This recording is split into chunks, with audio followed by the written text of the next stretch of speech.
Catus Maximus here, this time with some Blackhawk metric mechanics set. This is actually what I would consider classic. These are from the 80s or 90s or something along those lines.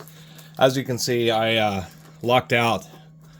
The likelihood of running into a Blackhawk mechanics metric set like this sealed is low. This very low.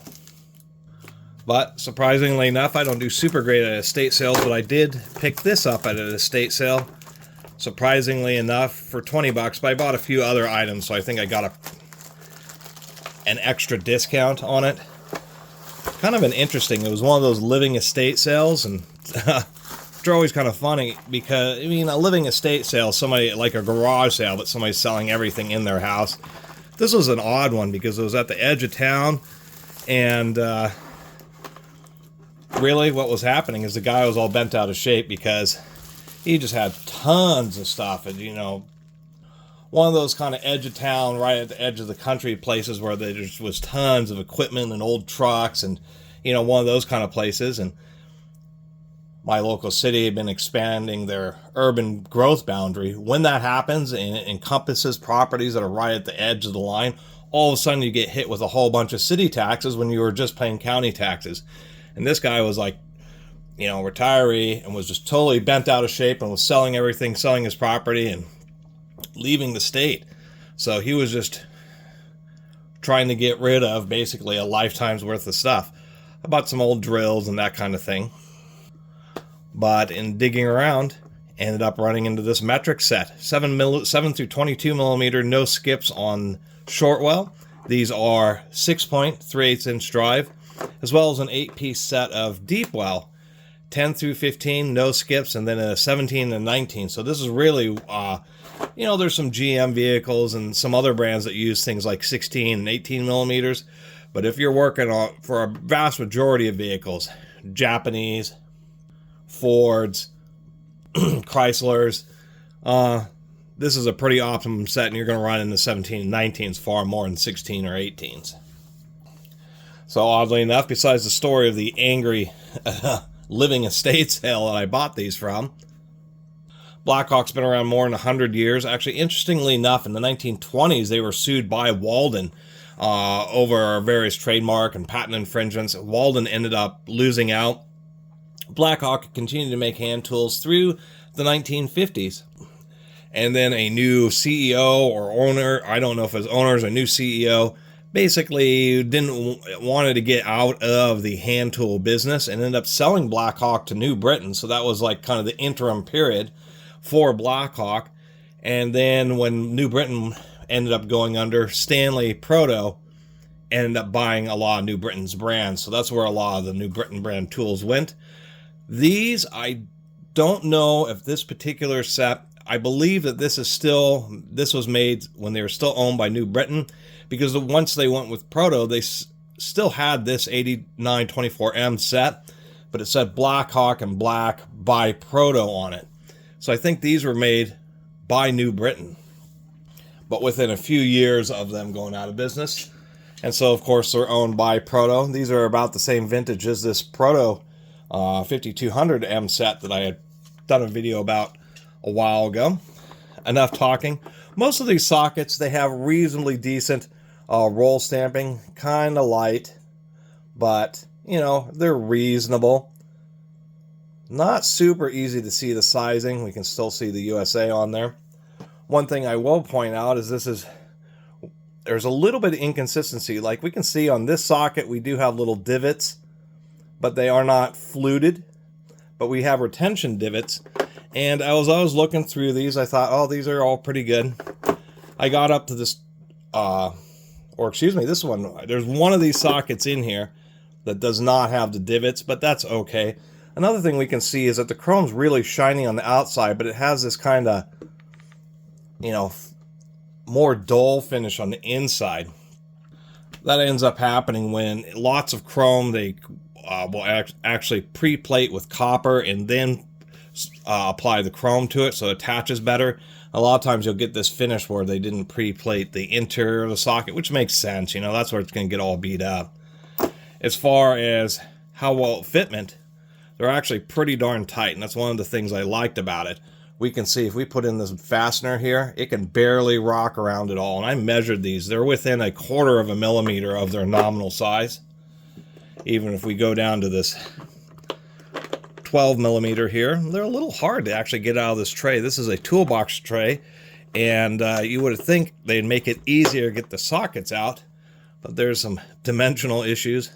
But even on the 12 millimeter, it's really, really darn tight.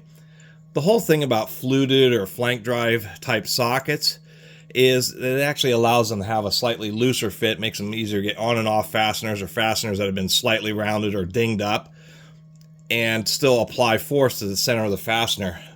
But ultimately, if you have a really tight fit, it doesn't matter, because the flank drive isn't doing much for you, because with a tight fit, the pressure is being applied across a whole wide area of the fastener. And that's one of the things I've learned. So in my early tool days, I was all about fluted sockets, but as I've gotten older and a little bit more experience, I've realized that fluted sockets, you know, if you take 100 non-fluted and 100 fluted sockets against 100 of the, or 200 of the same fasteners, and did a whole bunch of wear testing, you'd find that there just isn't that big of a difference.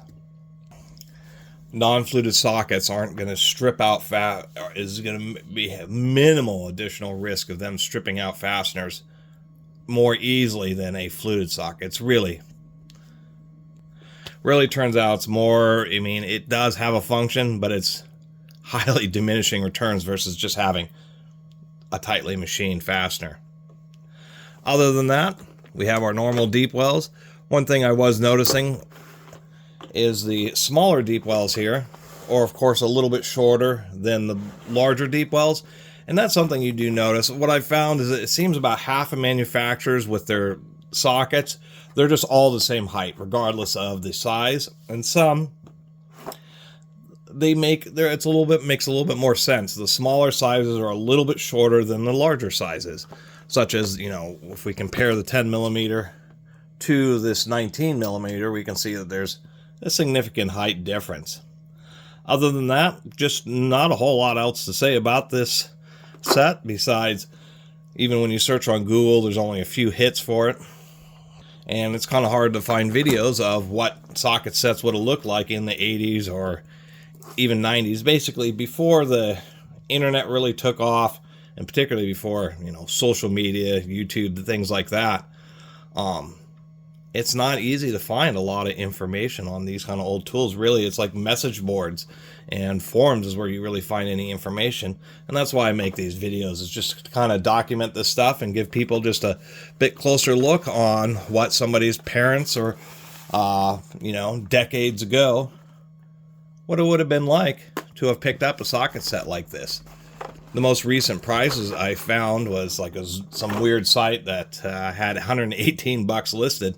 So if these things were around 100 bucks, 120 bucks, they would have been a pretty good value. My only critique is they really should have made it a 26-piece set and included the 16 to 18 millimeter just to be more complete. But of course, the last thing is this sticker wasn't applied super great, so it doesn't line up to the socket super well. But I guess all that really matters is having this 10 millimeter socket, the ubiquitous, ever getting lost 10 millimeter. The whole reason there's like a running joke about losing and not having 10 millimeter is because it's like one of the most common size small fasteners for metric. So you're using it all the time, and of course a 10 millimeter socket isn't particularly large, so it's pretty easy for it to fall or get lost between the seats or in the bottom of a toolbox, and you just can't find it again. So it's a socket that's both small and is used extremely often, and so they get lost all the time. Other than that, not a lot else to say about these, besides they're just a nice addition to go along with, since they are, actually, even though I think these were made by New Britain, since they are part of Proto now, they go along with this classic Proto set that's from about the same vintage. Anyway, thanks for watching my cringy little video where I just talk about an old Blackhawk socket set. in a mechanic's box tray, which is something you just don't see very often. Anyway, really appreciate everybody who's been watching. See you next time.